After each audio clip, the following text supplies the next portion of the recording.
Hello. What's up? In one of our previous videos, Brandon mentioned doing a vlog on stereotypes. So that is our topic for today.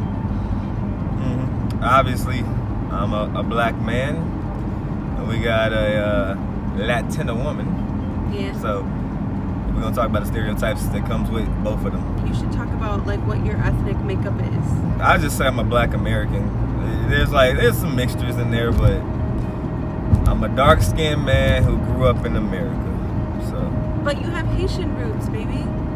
I do, but I didn't grow up in the Haitian culture, so I don't know. I feel like I can't claim it all the time. Most of the world goes by where you grew up anyway, or like where you're born and raised. Yeah. So since I was born and raised in Illinois, I just say I'm a black American. Yeah. I'm American. Half Mexican, half Puerto Rican. Culture-wise, as far as like me being a black male, stereotypically the black male is aggressive, violent is what you see in the media anyway, or lazy. I think probably the top three things that you will see. And that's what they want people to think. So yeah, I think there are black, obviously you can see like there's black people who. Yeah. But here's the thing though.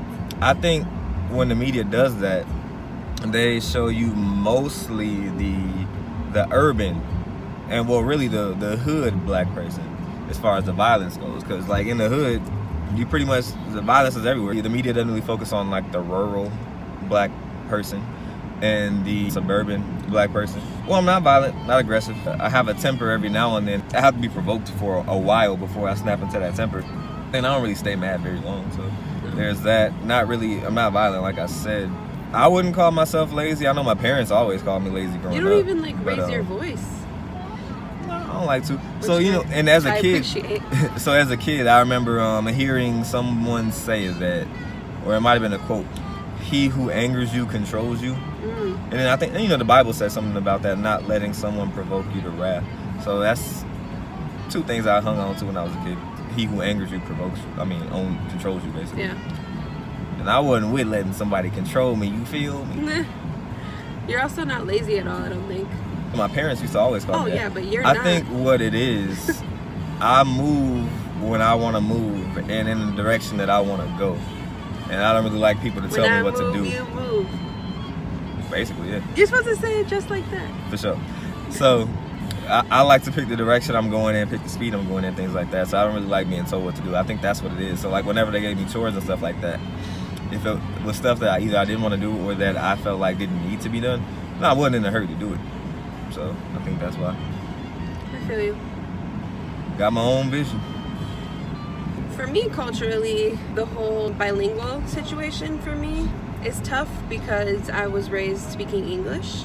This expectation that when you're Latina, you should speak Spanish, and if you don't, then something's wrong with you, or if you're not Latina enough. Like in elementary school, people would speak to me in Spanish and I would feel super embarrassed. Like I felt very insecure about it for a long time. Started minoring in it in college, and then it just became so overwhelming and stressful for me.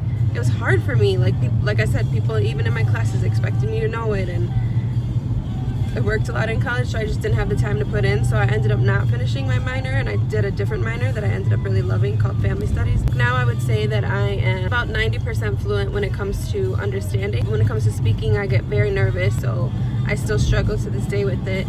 If I have to That's funny because I'm the opposite way. Yeah. In terms of Spanish. This guy speaks Spanish, which is super cool, and I think another stereotype, most people don't expect Black Americans to know other languages. He lived in Chile for 6 months.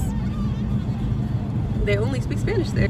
Yeah, I feel like with another language, you gotta go to somewhere where that's all they speak, when you can't rely on anything else. Like I remember when I went to visit him there, I was still uncomfortable with my Spanish. I know mostly, I would say, church Spanish, because I grew up in church, and so when I was like 21, I started translating for like small sermons or like Bible studies, but it was always to English. They would, speak in Spanish and I would translate to English, so that was like really cool for me because I feel like I was working on it.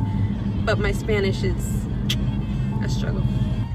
I don't know, there's a lot of stereotypes that we are feisty or spicy or sassy And that's not really my personality. Like, I'm a very bubbly person. That's what you say, but I remember a couple times you told me that was your personality. People would always tell you that was how you were. When I was always like, nah. When I was a little girl, yes, yeah, people would tell me I was sassy when I was a little girl, in the sense that I did what I wanted to do. Didn't like to be told what to do. As I got older, my sass kind of went away. I guess I have sass, but it's not my norm. I'm a pretty happy person. I'm a kind person. I'm usually smiling. I think people put stereotypes on you when you are a black male who went to school. You know, people were shocked, stupidly, I guess, that like I was dating a black guy, and then I would hear comments like, oh, but he's not regular black, like he went to school. I guess like those type of comments. What does that mean? Well, that's another thing too, because I've been called like white a lot of times, and then like, but they'll say like I'm white black, and I'm like, but you know, it got to a point like they used to bother me, of course, when I was younger, but then it got to a point, I think it was high school, or it could have been, I think it was high school. I was just like, look, if being black means I gotta smoke weed, cuss all the time, and do bad in school, look, I guess I'm not black, and I'm not even worried about it. Right. It's so dumb. Yeah, but he's not regular black. Like, what is regular black? Like, what does that even mean? Why does that even matter? Ugh, I don't know. That's frustrating. So we're gonna talk about food. Fried chicken, of course. That's the first thing. You got watermelon, and then I think barbecue. And grape drink. Yeah, grape drink, grape flavored anything, I think. So, I just got into fried chicken, I'd say in the past 3 or 4 years. I didn't really care for it very much. When I was a kid, I only ate the skin. I didn't even eat the meat. Then as I got older, I didn't eat it at all. I wouldn't just think, what's for dinner? I could really go for some fried chicken. I gotta have a craving for it, which they don't come often. Because I don't really like fried food in general. That's true. That makes my stomach hurt. So as far as watermelon, same thing. I didn't really, I kind of still don't really necessarily care for watermelon. I do like it on a hot summer day, but I gotta be in the mood for that also. I love watermelon. Yeah. With lime and tahini. All right. You like it like that, right? Yeah, or with salt. Yeah, either way. What else did I say? Barbecue. That's a big one. My family always been big on barbecue. My dad is the type that grills all year round. Mm-hmm. So, like for example, last week in the Midwest, it got to like negative 200 degrees. So I'm pretty sure we were out there on the grill on that Monday, which is probably like 10 degrees, 20 degrees, something like that. Yep. So there's that, and then grape flavored things, grape soda. I've never really been huge into it, but yeah, I'll drink it. So it's not a strong desire for me though. I'm gonna say this too, like being Haitian, in the Caribbean, a lot of rice is consumed, a lot of beans, and like bananas and things like that. I do love bananas. I've always been a fan of those. I eat them the regular way, fry them, whatever. But then the only rice and beans that I like are red beans and rice. I think Latinos in general, like Mexicans and Puerto Ricans, are known to eat a lot of rice and beans. That's pretty accurate for me in terms of how I grew up. My dad cooks a lot, and he would make rice maybe like 3 times a week. Recently, I've been trying to, cut back on carbs and white flour and things like that. So I'm not crazy about rice anymore. And if I am gonna have rice, it'll be brown rice. With Puerto Rican, their main meat, I would say, was pork, probably pork and beef, but like a lot of pork. So I think the important thing here when it comes to stereotypes in food is they're stupid. Like, just because someone is of a certain background doesn't mean they automatically like a certain thing, or you shouldn't expect that from people. And you should eat what you want to eat. And I think as you get older, your palate changes. Like, I know mine has changed so much. I think yours has too, in terms of a lot. So for me, as far as the black stereotypes go, I think music is pretty accurate for me. Rap is the biggest thing. That's the number one music that I listen to. I listen to that really before anything else since I was a kid. The hits and dusties, so to say. So like the old school, I guess you would call it R&B, like that Motown stuff. I listen to that too on a smaller level. Growing up, I listened to reggaeton also. Maybe that was part of the Caribbean thing. So speaking of Caribbean, actually, reggae. So reggae, I like reggae. I don't listen to it a lot. I kind of gotta be in the mood for that. A chill mood, but I prefer it when the weather's nice. I love reggae. It's like happy music. It can be, yeah. Because I think at the heart of reggae, you have the struggle against like Babylon them. So yeah, it can be happy. Yeah, but you always say that like your favorite genre of music is jazz. Jazz is another one. I don't think jazz is my favorite. I think it'd be rap, hip hop. You used to say it was jazz. Yeah, I did listen to it a lot, and I still do. Still do, yeah. But I would always default to rap though. But I didn't really like the garbage rap music in the sense that it's promoting like vanity.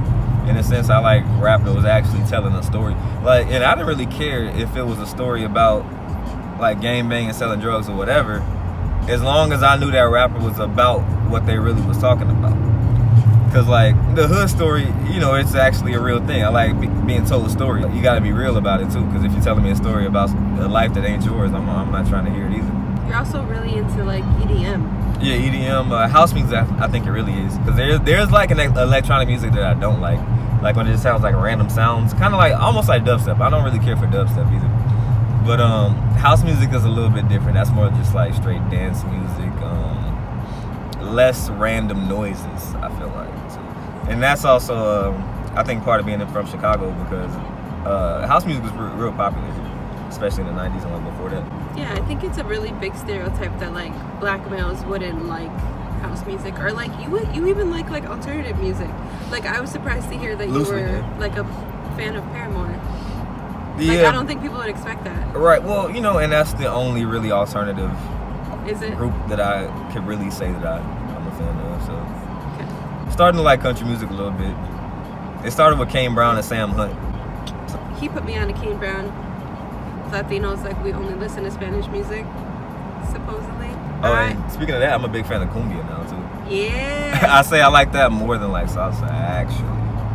And you like you say cumbia is fun to dance. It is. Yeah, it is. I definitely grew up listening to Spanish music. It is really hard for me to pick a favorite genre, honestly, because I'm torn between like three. I love salsa, but I also love R&B. But then I really love Christian music in general. I love like the slow worship songs, even gospel though. Like gospel too, like is so good, whether it's upbeat or slow. So it's tough, but 90s R&B, I would say, is like early 2000s had some good stuff too, but like 90s R&B is just, oh my god, like I could literally just, he knows, like sometimes he's like, how do you guys listen to this for so long? Like me and my cousins could just listen to it and just jam, and like it doesn't get old. Stereotypically, as a Mexican, which I'm half Mexican, I think I'm 4th generation Mexican, so my family has been in the States for a long time. When they, I guess, put stereotypes on people like, oh, all you listen to is like, you know, like banda and like duranguense and like ranchera. That stuff is fine. That's just not my cup of tea. But I do enjoy Spanish music for sure. Like I was a really big fan of like Sin Bandera and like Maná, like in college. Both of us are kind of all over the place. I love country music. I love pop music, boy band fan when I was growing up. I'm not a fan of rap though. I struggle with the profanity, I don't know, like vulgarity of it, and I know not all rap is like that because you've showed me stuff that's not like that, and I do like that stuff. But I would say in general, a lot of rap has those things, right? Wouldn't you say that? I mean, I don't know if I'll say in general, but I'll say as far as the popular stuff, yeah. Because in general, there's a lot of underground rap that you probably wouldn't even know about. So. Right. For me, it's like all music matters. The only genre that I stay completely away from is hardcore rock. I have no interest in it. But otherwise, I'm pretty open. Like, I like a lot of music. Like, speaking of stereotypes, I was stereotyped in college, like hardcore. I was in a working group for one of my classes with 3 other people. They were all white. It was 2 girls and a guy. We had some like disagreements, didn't agree on how we were gonna present or whatever. And these girls, for whatever reason, thought that they were scared of me. According to the guy in the group, reached out to me and he's like, these girls are saying that you're gonna fight them. They're scared of you because that's how minorities are. And I was like, what? That was a really weird moment for me because I had no intention of fighting them. I didn't even get tough with them. I wasn't even it's just weird that someone would expect you to be violent. That's crazy. That's And at Marquette too, there were a lot of people who had not encountered a person of color in their whole life. So of course, when you get to Marquette and Milwaukee, which is no walk in the park, you meet a whole bunch of different types of people of color.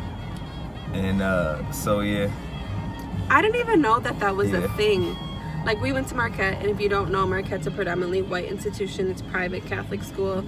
I didn't know that there were people in freaking America that had never seen a person of color. And like, on my second day of classes, I heard a girl say, "Oh my God, I've never seen a black person in person." And I thought she was joking.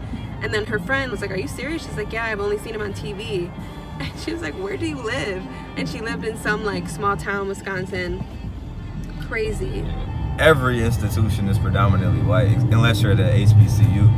And then I think that's also a reflection of the country, because every state is predominantly white. The country is predominantly white. Being a college student in and of itself has... Oh yeah, we can talk about education. When you do go to college, I think people expect you to be X, Y, and Z. One of those things that bugged me a lot, of this idea that you think you're better than them because you're in school. I'm the last person in the world to think I'm better than anybody, so when people would put that on me, it was frustrating. I think the majority of people in the black community aren't really so gung-ho about college unless they can get like scholarships and stuff. Because being in debt is not fun. Well, that's it for now. We are going to finish this drive to work. So thank you guys for watching. Thank you guys who have already subscribed and hit that bell, which is very important. Hit that bell when you're subscribing. Leave a comment. Let us know what stereotypes that you have in terms of your race. Thanks for the support, and we'll see you on the next one.